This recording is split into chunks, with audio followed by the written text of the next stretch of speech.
Name ist Henning Vormrock. Ich leite bei uns hier im Standort in Herford die Abfüllung in Flasche und Fass und bin darüber hinaus verantwortlich für die Herstellung von Misch- und Erfrischungsgetränken.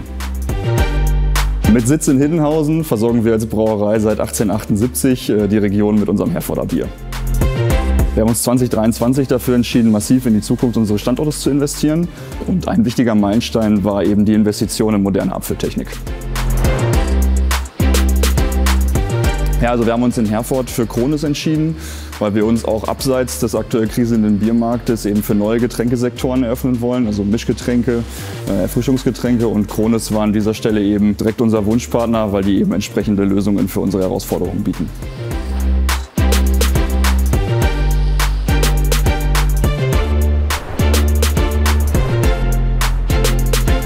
Also unsere neue Flaschenabfüllung läuft mit 50.000 Flaschen pro Stunde und wir haben aktuell 10 verschiedene Flaschentypen auf der Anlage. Das heißt, wir können von einer 0,2 Liter Glasflasche bis hoch zu den gängigen 0,5 Liter Longneck und NRW Flaschen diese Flaschentypen bedienen.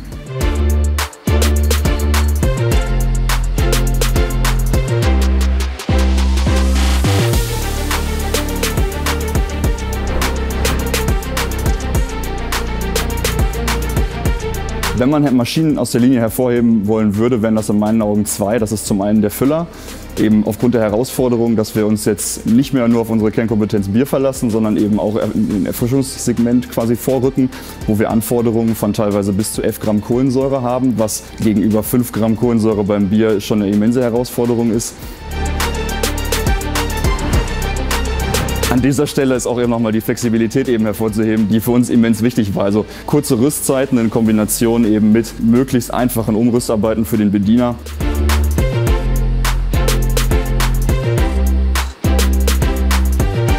Und abgesehen vom Füller eben der Einpacker. Wir haben aktuell 9 verschiedene Einpackgarnituren.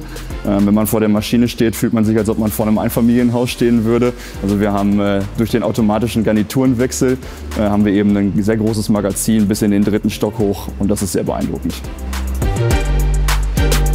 Unsere alte Abfüllanlage war in weiten Teilen über 30 Jahre alt. Das heißt, mit der Investition in die neue Anlage haben wir einen Quantensprung hingelegt. Wir sind ins Zeitalter der Digitalisierung quasi vorgerückt. Generell muss man sagen, also die Herausforderung bei diesem Projekt war zum einen quasi die ganze Planung und Aufbauphase. Wir haben eben den Bau im Bestand. Das heißt, wir haben eine Halle, die schon vorhanden war. Das heißt, wir haben hier auf engstem Raum geplant und am Ende auch gebaut. Die neue Abfüllanlage legt den Grundstein für die Zukunft der Herforder Brauerei und wir freuen uns natürlich jetzt mega darauf, die Herforder Produkte über die neue Anlage laufen zu lassen und darüber hinaus eben diese neuen Möglichkeiten der neuen Anlage vollends auszuschöpfen.